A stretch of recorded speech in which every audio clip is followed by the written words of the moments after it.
about Vero is that she is a bold and compassionate scholar that is doing work that will impact all of us. So as you read her bio, you'll see that she is the Associate Professor in Secondary Education and Social Justice at Western Washington University, who has been our host institution since I started 27 years ago. Her research has focused on Latinx immigrant and migrant mother activism, community-based participatory research in grassroots contexts, popular education, and reimagining cartographic tools for movement building and critical inquiry. Her research has been informed by expertise in critical race theory, Latinx critical theory, radical tactical cartography, and Chicana feminist epistemology. She's a National Academic Forwards Foundation Fellow. She is a faculty fellow with the American Association of Hispanics in Higher Education, and she was previously a Spencer Foundation Research Training and Grant Fellow. Her research impacts all of us. It's the research that matters to our work. She uses this research for justice, and she uses it to build resiliency, validate the strength, courage, and joy in communities. It is my deepest honor to introduce to you Dr. Vero.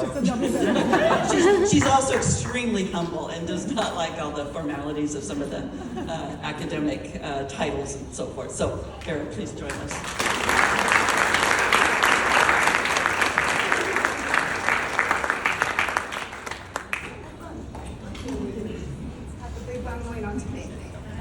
Hola, buenos días. It is such an honor to be here with you this morning. I've actually been here for a few days. I don't know, I've kind of been in and out of different spaces, a part of conversations, because for me, it was important that if I'm saying I'm going to be here talking about community, I need to be about community. And being a part of these spaces and the privilege and generosity that many of you have shown me to sit with me, to dialogue, to co-create, to co-think, even during breakfast, has been such an honor. So know that that has been my commitment, and thank you so much to Atina and the organizers, to Jennifer and Jenny for the invitation. Truly, it's been an honor. So I'm going to be talking about abolition today, and it's a term that I think we kind of hear it. I always say to my students, like, we can't just be using $15 words if we can't explain it to our mama. And so part of it is, how do we make this work real? And we've been hearing this term a lot in the context of movement building, particularly with the movement for Black Lives, that has surged in the last few years. And I'm gonna sort of draw from that work. I also am gonna be drawing from so many folks that have made it possible for me to do this work today. So know that this is I'm here, but I want to humbly embody the collectives that I'm a part of. And so I wanna sort of honor that. And to start, I actually want to talk about my mother.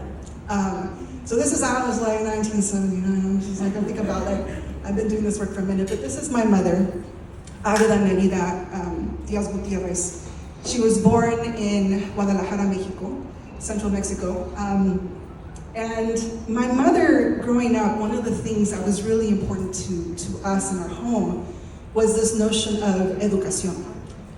Now, some of you in the room might understand that term, that it means different than being schooled, right? Having educación, o bien educada, means that you value togetherness. It's how you greet someone, it's how you say goodbye. In my community, it's the sense of when you're about to, a dinner with good family and friends is about to close, and you're trying to say goodbye, and it takes about an hour to say goodbye. And in that time, you're usually inching closer to the door than to the car. Or, when you leave the comala and to heat that tortilla, even though you don't know who actually needs it, those were the elements of being bien educada. And they were part of my education. And it was something that I think in my own work, recognizing that we are educated long before we enter school.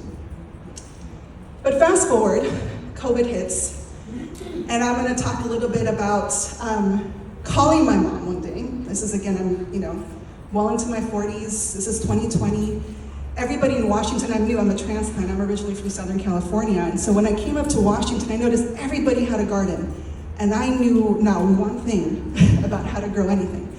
But growing up, I did remember my mother always had something growing in the backyard. We might have been in urban LA, but we had a mandarin tree, a guayaba, medicinal herbs, whatever it was in the backyard that we grew. This was my mother. So I'm like, my mom must know, must help me figure out how to do this garden. So I call my mom, and she's always proud. This is her. She'll probably be a little embarrassed by this picture, but we're gonna roll with it. I love you, Mommy. But this is our orange tree in our backyard, and it was one of the most beautiful and fruitful orange trees in the community. And so a lot of members in our neighborhood would come and, Señora Nelly, unas naranjas, por favor. And my mom would be like, of course, we have plenty to go around. So I call my mom, I go, Mom, I need your help. I need to figure out how to do this garden. And then I had to go through about 30 minutes of scolding, where she was like, I've been trying since I was 5 years old to teach you how to do this, and you weren't listening. You should have been paying attention, and you weren't paying attention, right? So after about 30 minutes of that, she's like, okay, this is what you have to do. And so my mom began this process of showing me what you have to put in the soil, what plants cannot be planted next to other plants, what plants, how you think about which plants, grow better in the morning, which ones you have to kind of think about the sun. And so she was giving me all these lessons. And so I remember starting with a very humble garden. This was my first garden. And she was teaching me all these things, and within about 2 months, my garden looked like this. And I had so many tomatoes. I didn't know what to do with them. Like, I would see people walking, I'm like, do you want some tomatoes? Do you want some tomatoes? I didn't know what to do, right? I mean, it was literally, I had buckets and buckets of tomatoes. I grew tomatillos. I literally made like a salsa garden, right? This was the plan. And so I remember calling my mom, like after 2 months, and saying to her, Mom, I didn't know you were this like scientific genius. Like, you have wisdom of, like, I had no idea, right? And her response to me, she's like, why would you? School never taught you to see me that way.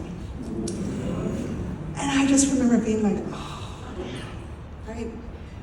And so here I was, right? Professor, doing all these things, being involved in community engaged research. I'm an unapologetic critical race theorist. And I think about,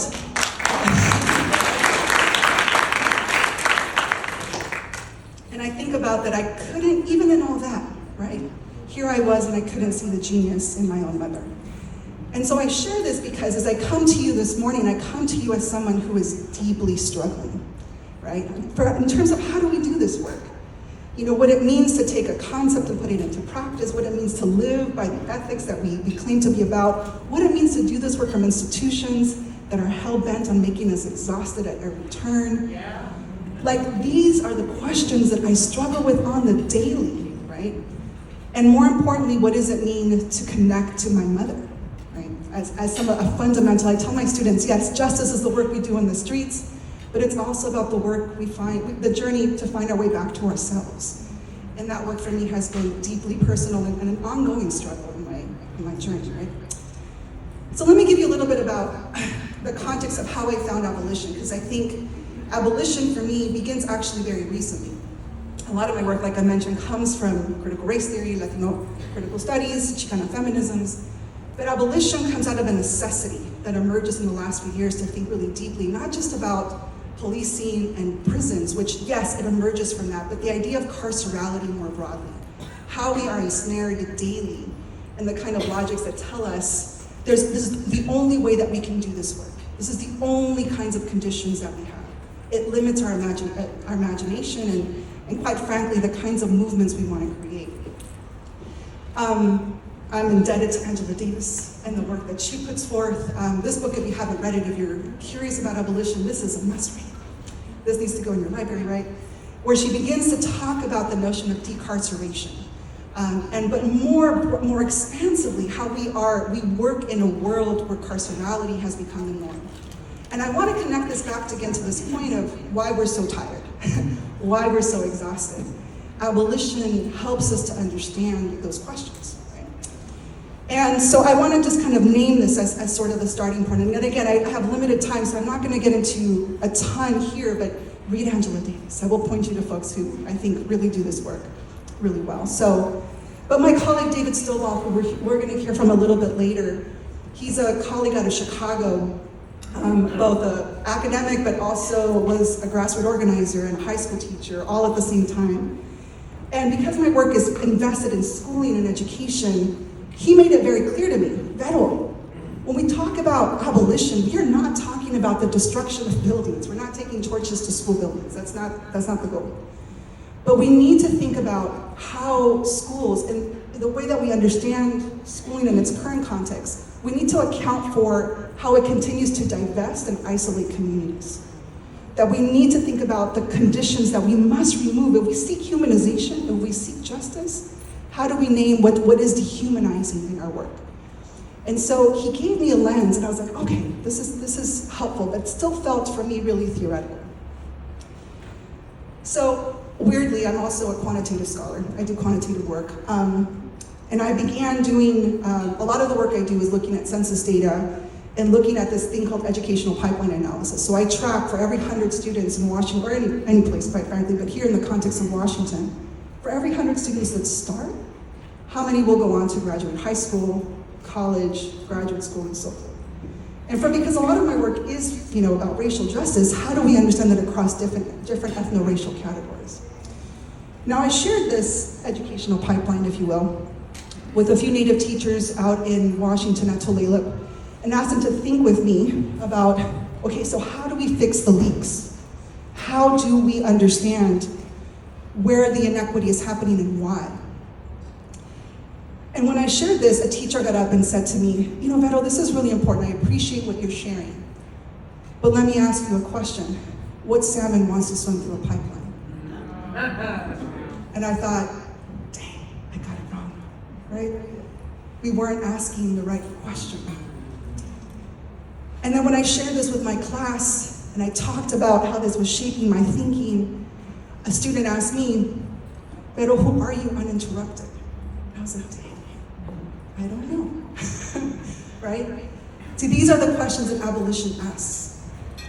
It gets at a deeper level of our engagement with the logics of institutions that say that if we only think about things like equity, we're not actually getting at the underpinnings of what's causing the inequity in the first place.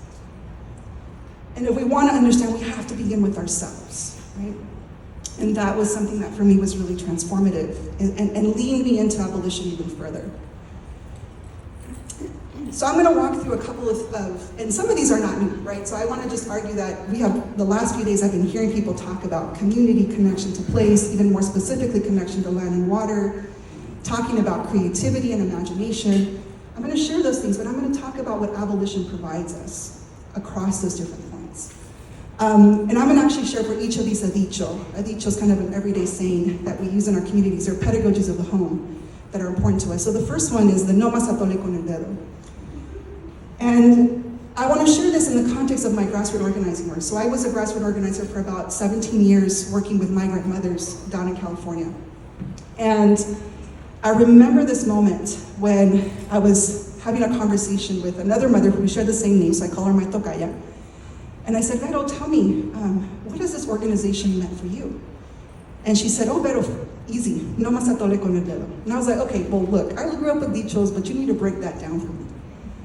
And she's like, well, it's easy. When you're a chest-feeding parent, and there's a point where you are done. You're done, you don't want to breastfeed no more, you're finished. You make atole. And atole is kind of a Mexican-based drink made out of flour. And you put your finger in the atole, and you rub that atole on the baby's lips to kind of pacify the baby, to calm the baby. And she said, that is what the school district has been doing to us all these years. So we will no longer accept stand-ins for real reform. No more atole with the finger, right?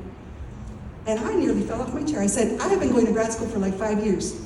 And in 5 words, you just theorized and made clear how power functions and how resistance can function. And you did it all from the flesh. Right? So when I talk about centering community, I'm talking about how do we engage community, not just as a place we enter, not just a thing that exists, but as an active process. and more importantly, from a place that they are actual intellectuals. What they share and what they do with us is canon worthy. And so when I was organizing with them, one of the things that for me that was so important, right, was the process by which I was sharing with Jennifer this morning, the way that they would humble me, right? Because I came in thinking like, Vero's like this undergrad, just graduated, it's gonna go out and save the world. I had that heart and that commitment to do that work. And walking into my very first organizing responsibility was organizing a meeting with families. And I think I made flyers, probably like 3,000 flyers. I made enough champurrado to feed an army. I had childcare, did all the things that I was told was important. And I remember one mother showed up. And I thought to myself, okay, clearly something's not working, right? And I remember Magdalena was the mother who showed up. She said, I know that you're really excited about this work. And I can tell, right? But you don't know us. Get to know this community, get to know this place. So I spent about a year. And I'm not an early morning person, so this is, I would get up really early in the morning, make coffee, and waited for the mothers to arrive at the school. And I began to notice some things. I noticed how the school was completely fenced in. I noticed the cop car on the front. I noticed that the doors were locked. I watched how young children would come by and peek through the fence, seeing the playground that they couldn't access. And I began to think to myself, man, if I'm a part of this community, I wouldn't feel like I belonged here. And after about a year of that, every morning talking to the mothers, one mother said to me, she's like, Vero, what are you doing after the bell rings? And I said, I'm gonna go make myself useful. And she said, I want you to come with me. And so I followed her. She's like, I followed her about 3 blocks to her home. In her home was about 50 parents. And she said, just because we're not organizing at the school doesn't mean that we're not organizing. And I was like, okay. And so all of a sudden, again, I pivoted. I had to start thinking about the school site as the only place where folks gather. And I had to reimagine that community was gathering. Community had networks. This community was deep in sort of their kinship around some of these issues. And after a while, I didn't have to, work as hard as I did. All I had to do was call up one mom, and I would have 300 parents the next night, right? That's what happened. That was the shift. That was the pivot. And so I began thinking about all the ways. This is our in the evenings we would work. There was a place called La Casita. A philanthropist there donated this for all of our grassroots groups, and it was what we call La Universidad del Pueblo. They're like, just because we don't go to UCLA doesn't mean we can't be a university. So we developed this little space as our own university. And it's where we began theorizing, thinking about the kinds of questions that were urgent to us. We held popular education workshops, and it was always multi-generation. There was always children with us. There was always food. There was always joy. And I'll come back to this notion of joy later. But one of the things that they taught me that I think was so important here was this notion that we need to abolish not just this notion of saviorism, which I think in this group we can be critical of, but we also need to abolish this notion of martyrdom. And I fall into that a lot, right? I felt like I had to be the one, right? I had something almost more valuable than what was already in these places to offer. And I do this now as a teacher. I feel like I gotta save the student. I gotta do this, I gotta do that. But the notion of what they taught me is that we need to deconstruct these notions, and martyrdom is a part that I think for a lot of us that do justice work or commitment to partnership work, that's what we oftentimes fall to, right? So I want to share this, because this is what one of the last things that Susana, one of the moms that I work with, left me with, and she shared this with me. She shared. I'm going to read it in Spanish to honor her words, and the English translation is on the screen. And she said, La esperanza surge de luchas que resultan de nuestra memoria y experiencia, y al mismo tiempo unen la responsabilidad individual con nuestras metas del cambio. Pero la esperanza no se materializa del aire. Tiene que ser alimentada, desarrollada, debatada, examinada y actuada para que se convierta en algo real. Esto solo se logra en comunidad y toma tiempo, pero siempre vale la pena. It was her message to me. Hope cannot just be devoid of the kinds of ways we connect with community. It isn't just hoping for a better future. We need to act on it. We need to believe in it. We need to be collective. And we need to dismantle and abolish those things that can oftentimes create really problematic logics in the ways that we connect to community. So now I want to share, as I kind of move on, I want to share a little bit of some of my cartographic work as well. And this connects to the second point, how do we cultivate connections? And I've been hearing so much, one of the things I've valued so much from this conference, it's been so beautiful, this beautiful connection to place. And bringing local indigenous knowledge systems and ways of being to help us think about the kinds of questions that we urgently need. Because the answers are there, right? They've always been there since time immemorial. And so one of the things for me that's been so important is to think about how do we, in the work we do, and in some of the work I do around mapping and with young people, is again, how do we shift our gaze when we walk into community? And part of that is how do we shift our gaze when it comes to place? How do we map a different reality? And so I want to share this video, and I want to talk a little bit about Keynote, who is a Zuni cartographer down in New Mexico. And I share this with students. I want to start there, and then I'm going to come back and talk a little bit about what it means to cultivate connections through his work.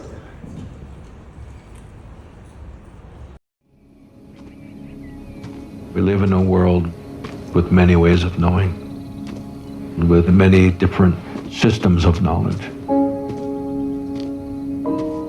Knowledge that Zuni people have about the landscape has been underestimated, hasn't been clearly understood.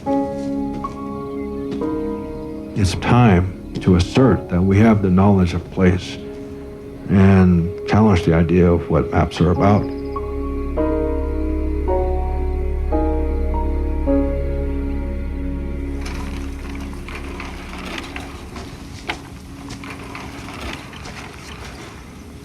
Kotanao de okay. I'm Chowie. You're coming back. You got eaten up by rabbits, but you're making it. Oh, there's ears even.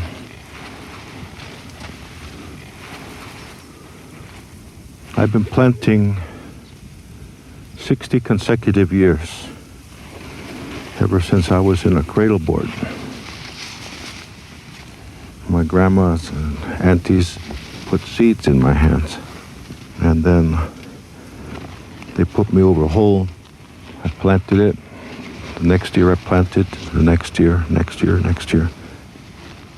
Everywhere I live, I always planted something. Most of it here.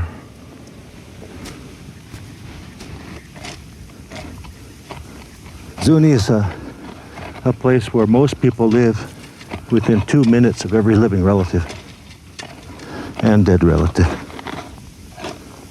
I think knowing where you're from is important. What other people call you is what really makes you of this place. First, some of them know me as a farmer. Some of them don't even know I'm a museum director.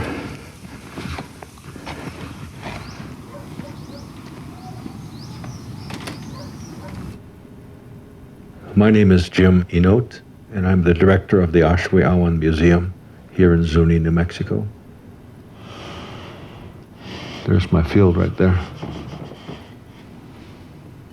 And I can see the corn is dead and dry, and it's kind of creepy to look down on. It's disorienting. One time I showed my mother some aerial photos. Her first response was, I'm not a bird.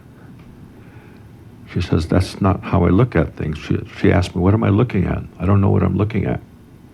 Maps have done a lot to confuse things for people, and I think more lands have been lost to native peoples probably through mapping than through physical conflict.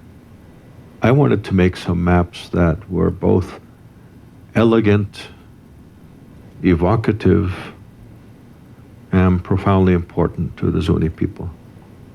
And that's where the map art idea came from.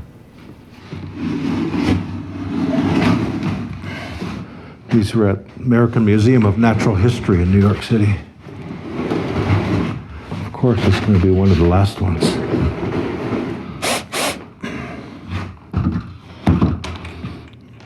I had no idea at the beginning that so much story would come out of this map-making process. At first, I thought we would create some new kinds of maps that counter and challenge the notion of what maps are, where north does not have to be at the top, that scale is unnecessary What's more important is these stories, the history described in these vignettes of experience. And now these are here for all Zunis to learn from here on. These maps become a thing that helps a family or a group to start speaking about places, to start learning from each other and talking about places in a way that's uniquely Zuni. If we were to go outside our doors now and walk downstream from the Zuni River, it would take us right back into the Grand Canyon. It's like an umbilical cord connecting us back to the place that we came out from Mother Earth.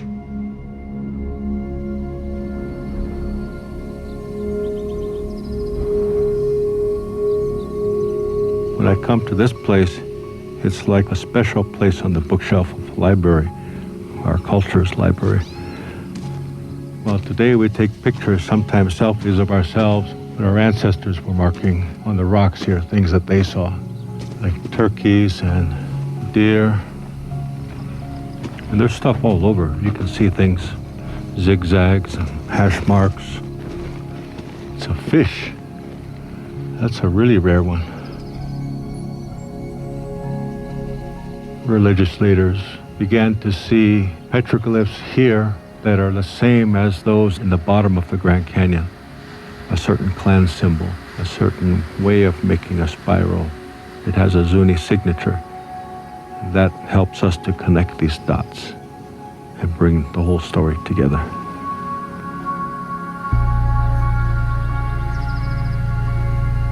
We limit ourselves if we think of maps as only two-dimensional. The map may be something we heard from our grandmother about a place. There are maps in songs and in prayers. There are maps that are etched in stone and woven into textiles and painted on ceramics. Google Maps and any other kinds of maps, really, while they're very helpful, the names around here are in English or Spanish. And so they completely leave off the meaning of the place. It is replacing our language and eclipsing our language and knowledge with something different, something that's not really from here. This whole constellation of what makes up a map, to me, has always been far beyond a piece of paper.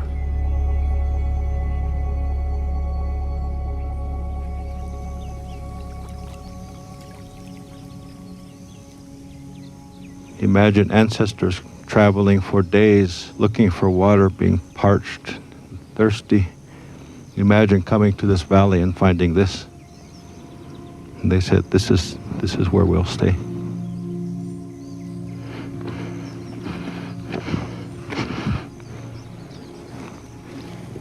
When you grow old with a community and all of their great-great-great-great-great-grandmothers are from this place, that carries a kind of identity and profoundness that you can't find anywhere else. When people have a map that is part of affirming their identity, it tells them that they are of this place. I feel part of something with this work.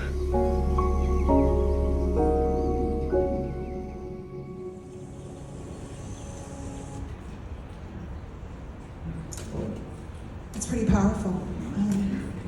So Jim has, when I remember, when I was going through this process of building sort of my cartographic lens, I was working with the mothers and we began thinking about, critical race theory and how we need to really kind of map, color lines, and we developed this framework known as critical race spatial analysis.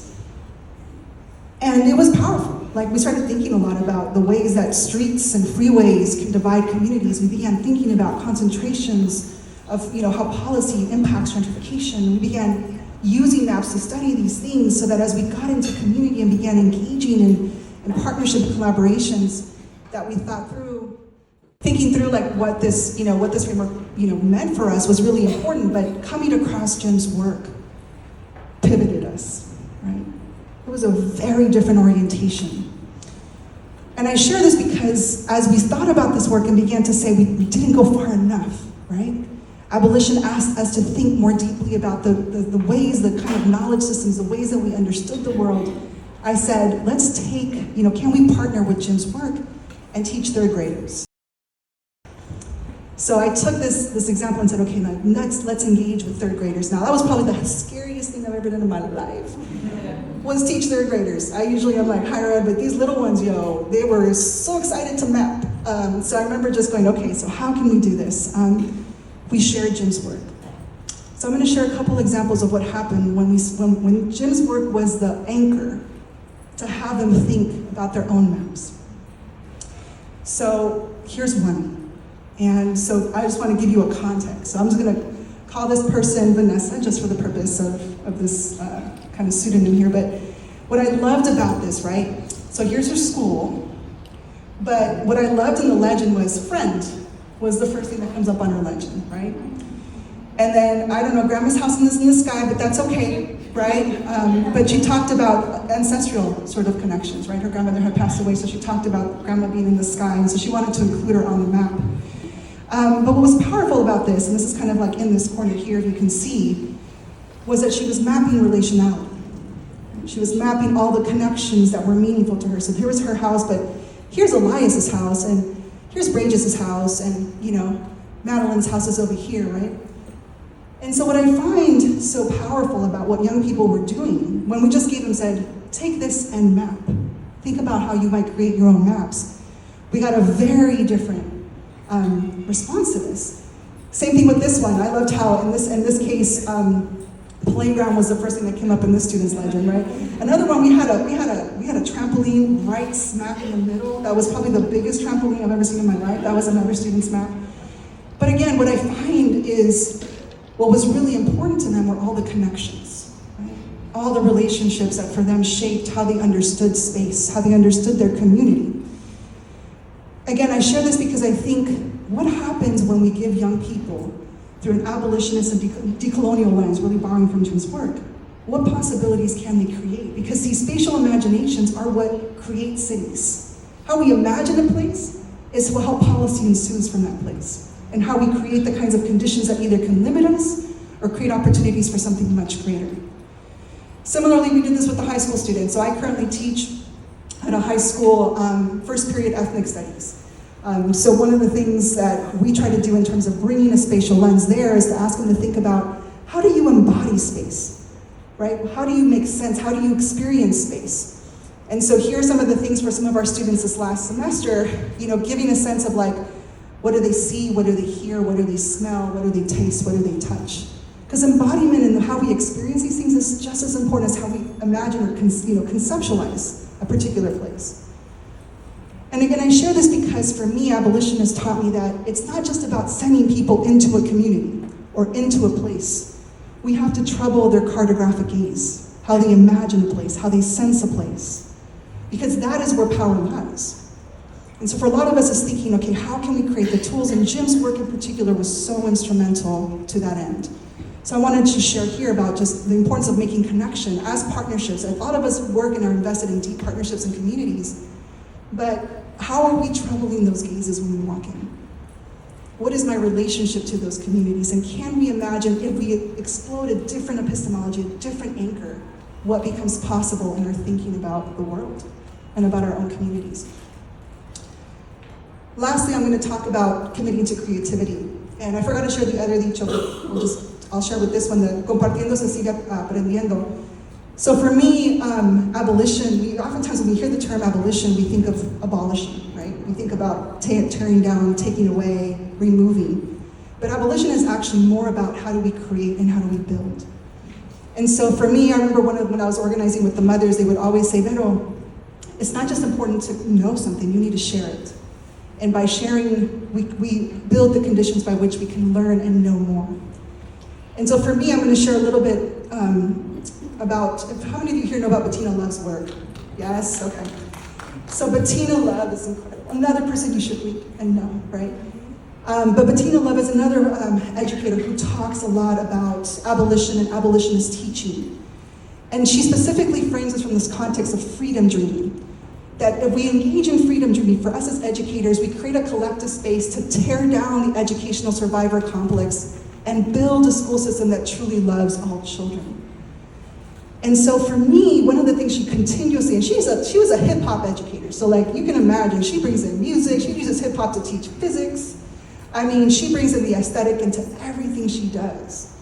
And so when I talk about creativity, I'm talking literally, I'm talking like art, music, creatively imagining a different world, right?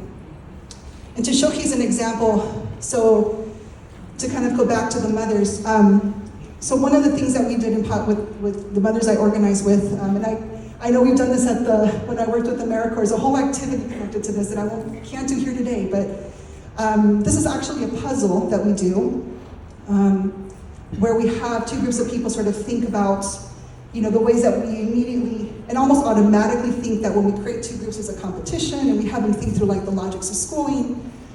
But here what I really want to showcase is that this image was created by the mothers. And many of the mothers that were part of this work, by mainstream standards, couldn't read and write. They did not go through formal schooling, but they were incredible artists. And so I think about, when we think about literacy, these are some of the most critically literate people I know.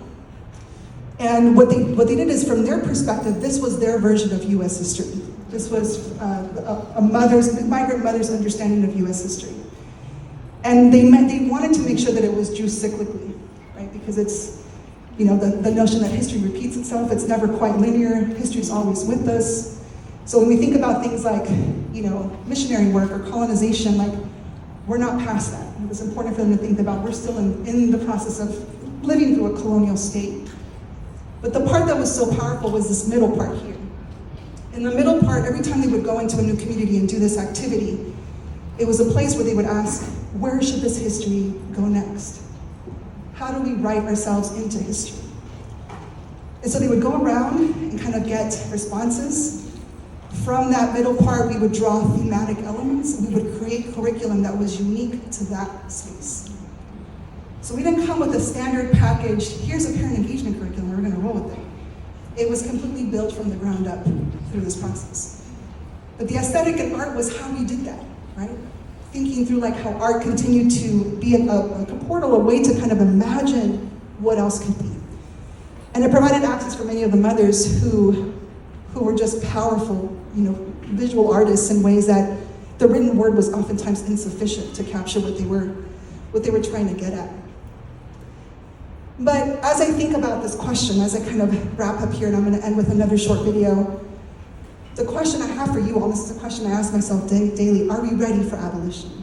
Because real talk, this is hard conversations with our institutions, right?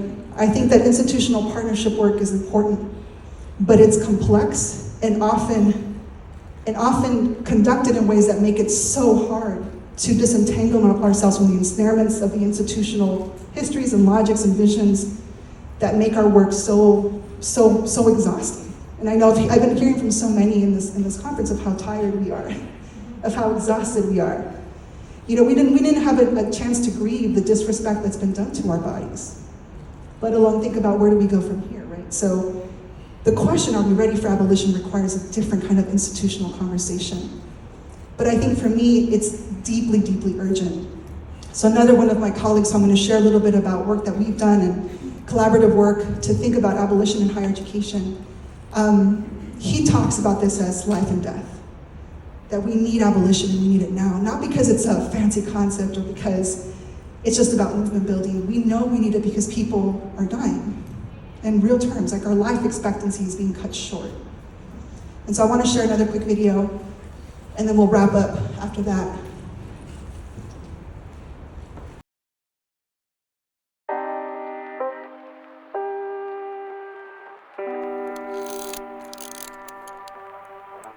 When we hear the dogs, we keep going. When we see the tiki torches behind the trees, we keep going. When they're screaming after us, kidnapping us, arresting us, disenfranchising us, we keep going. And we'll keep going. Harriet Tubman. The fact is that equal opportunity has rendered us in many ways worse off than we were under separate people. And how could you have ever imagined that would happen? But we did exactly what we thought was in our interest, but was in the country's interest more than it was in our interest, and has rendered us worse off, worse able to help those of us more, which is a substantial percentage, down on the bottom.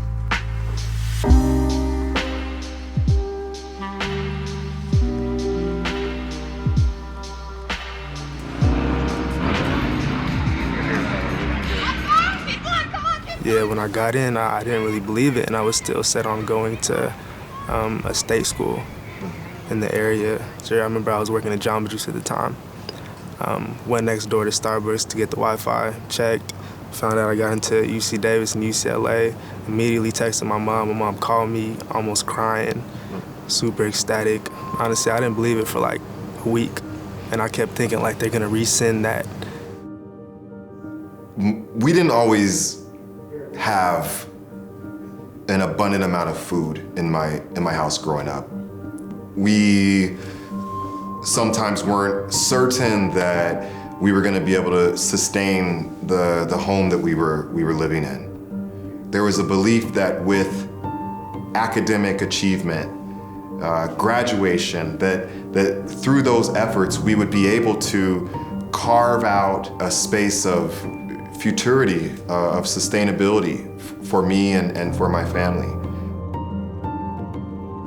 The common narrative is if you do well in a schooling system, you get good grades, you get these opportunities to actually engage with other people who may be in industries or things that you're interested in, and then potentially a job in the future.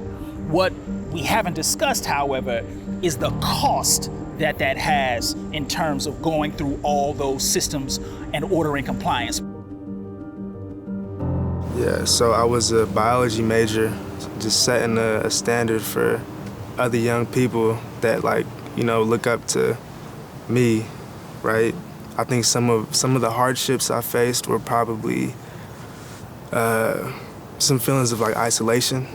And although that story is unique to me and to my family, it's actually a common story amongst us, right, as Black folks.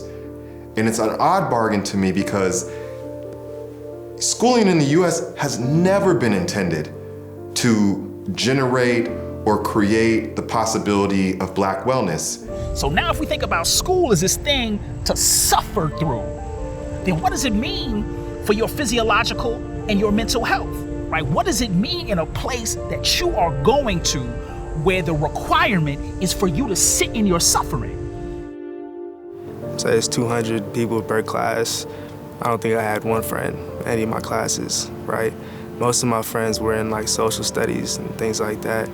I never really considered them microaggressions until looking back at them, things like people not wanting to partner with me. So as my mentor, Dr. Daniel Solorzano, often likes to say, for Chester Pierce, the micro and microaggression never was intended to mean small. The micro and microaggression was supposed to indicate the daily, the incessant, the insidious nature of these events, as opposed to something like a macro occurrence. And there's nothing small about daily encounters of harassment with campus police for Black students. There's nothing insignificant about daily encounters with professors who don't believe that the work you do is actually your work. So everyone's born with the genetic code that they've inherited from their parents called DNA. This genetic code is incredibly long and it contains pockets of information called genes that are responsible for the characteristics we have. Our genetic code is actually condensed in chromosomes, and those chromosomes have little caps on the ends of them called telomeres. These telomeres help us maintain the stability of that code, but again, our research suggests that our stability is in danger based upon our experiences and our environment. Adverse childhood experiences, or ACEs, and other forms of trauma can contribute to premature biological aging. As I researched telomere length and started thinking about applying that focus to a study of Black men in white space, I invited some young guys that I had been working with along with other Black students at UCLA, to participate in this study where we had almost 50 Black men. And the findings were unsurprising and yet disappointing. What we found is 30% of them had telomere lengths that were similar to a group of women 2 times their age who had survived breast cancer. If your body is consistently in a stress response, all the functions that normally help us maintain our internal stability begin to dysfunction. The same goes for the maintenance that's around our telomeres. Our telomeres will begin to shorten as a result of this dysfunction. So, unsurprising because we know that Black people die early, but disappointing because of that story that we're told that success in schooling, success in academic achievement could somehow mitigate the harm of racial stress.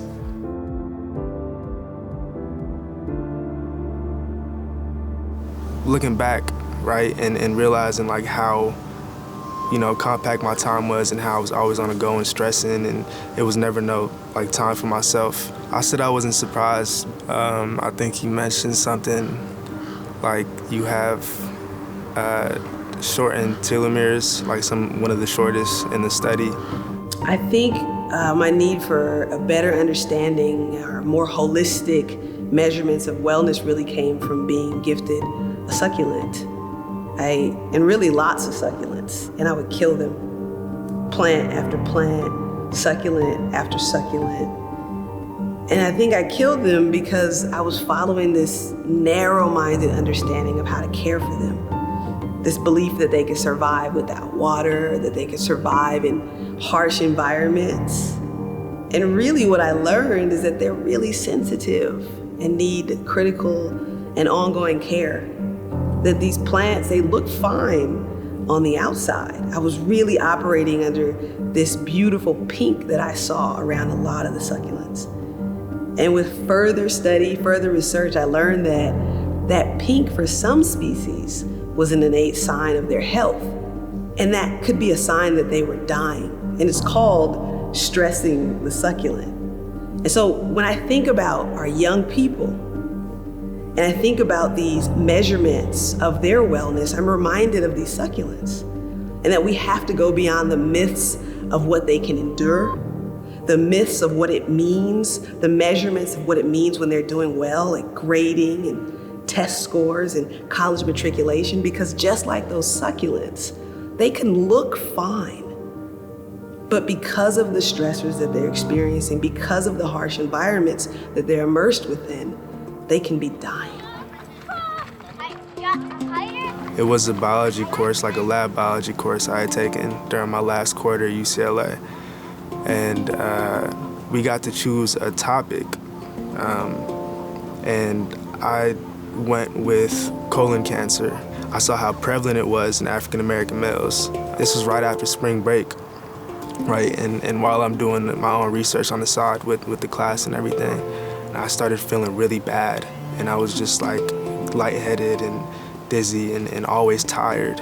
Even the gastroenterologist, he was kind of like, yeah, this is weird, right? You've been seeing blood in your stool, you've been feeling these things. He's like, you're 22 years old, like it's not likely to be anything too serious. It might be something like a hemorrhoid or something like that. And he was like, we could do like a colonoscopy. And I was like, I'll do it. So signed up or scheduled it and did the procedure and was hoping it was nothing, but they had found like multiple polyps in my colon and they had taken them out.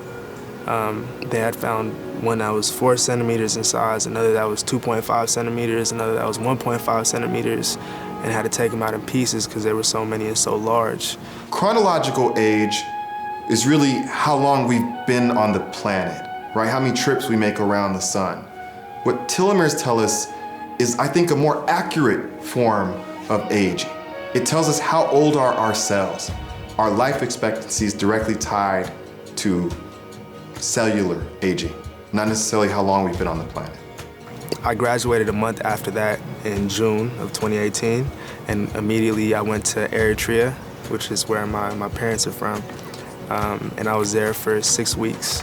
I feel like it was the break I needed. I was home, I was reading, I'm with my grandma, right? My cousins and uncles and aunties that I haven't seen since I was young. It was cool. It was really a centering, like grounding experience, I feel like, right after. And then I kind of carried that over, going back to San Jose. Every morning, walk to the park and I'd read for an hour and a half. And I felt like this was meditative. Like I never legit meditated, right? Or like the things that you think of when you say meditation, but this was my way of like grounding myself. And I felt calm, cool, collected the rest of the day, no matter what I was getting into. It's kind of like a indigenization. So Wayne Swinson and I, a colleague at the Health and Equity Research Lab at SF State, have been able to do a follow-up study that looks again at Philmon's telomere length. And what those study findings show is that even though it's been about 1.5 years to 2 years, Philmon's telomeres, which had been extremely harmed by environmental and stressful hazards, have actually stopped eroding. Because we're saying that the world in its current moment is not acceptable. There has to be something different. And reform is not enough, because I think a lot of times when people hear me say that, oh, we just need to build a better thing. No, the thing is the problem. When we think about fugitive spaces, maroonage, or abolition, it's pushing us to dig deeper into that ancestral wisdom in terms of saying, okay, if this thing is not working, what are you willing to do, right? What are you willing to build? Who are you willing to build it with? I remember Cornel West saying how hard it is to be a critical thinker in this country. And he pushes us, he says, we must think critically, but it takes courage to think. And he says, you have to say that in America because it's such a profoundly anti-intellectual civilization. He says this country is market-driven, it's obsessed with business and short-term gain, and it places a premium on intelligence, which really is nothing but a manipulative faculty. This is not about profiting off of Black suffering.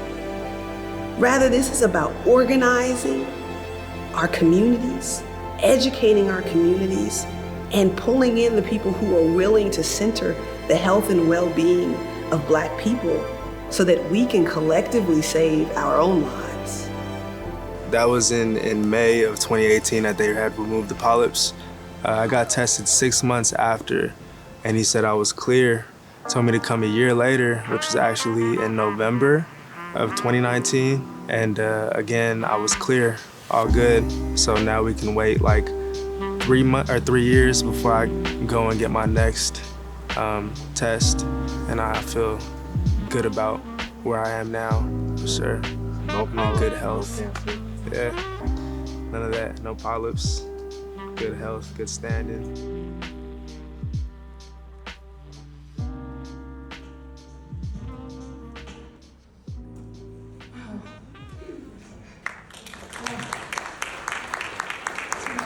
To my wonderful colleagues, Kenjis and Tiffany, we've been working on some of this work, and like I said, it's an ongoing struggle, right? And I would be remiss not to mention the contradictions that I embody, being faculty within a university, right? And continuing to think about what this means. But to end things today, I just want to kind of end with this, right? And kind of return to the garden. Because I think about, the question of abolition for me isn't just about what happens on the streets. It's about what has to happen in our homes, what has to happen in our bodies, what has to happen in partnership work with community. And I think we need to literally map out a different genealogy for the kind of work that's needed ahead. And this involves mapping with those who have been dispossessed the most, with young people, with migrant mothers, with the planet, with land and water. We need to think about a different genealogy moving forward. And so the question I leave, and this isn't something, I'm still, like I said, I'm still trying, I'm searching for answers here, but I think about the garden that my mother helped me start. It wasn't just about getting tomatoes and going out there and saying, go to town, mija, good luck. But it's about rethinking the soil, rethinking the conditions, rethinking the water, rethinking the relationship to the sun, rethinking the kinds of care systems that we need to sustain and flourish. What was powerful about that clip that you just saw was watching how this particular student went back home. And I'm talking like literal home, but reconnected with land, with water, with his indigenous ways of being and knowing, and his telomeres grew. In other words, when we think about the crisis we're facing now, in this, whatever we want to call it, post-COVID, continuing COVID, the crisis that continues to emerge, like, we cannot go back to normal. And the question for me is about life and death. We need a different kind of tending to our gardens. And so I want to just leave you with this. For me, I think as an educator, and I think about abolition, I'm reminded by this work, by the young people I get to teach every morning at the high school, and by the mothers, that yes, we should celebrate resiliency. But abolition calls us to dismantle the things that require us to be resilient in the first place. So thank you all. Thank you.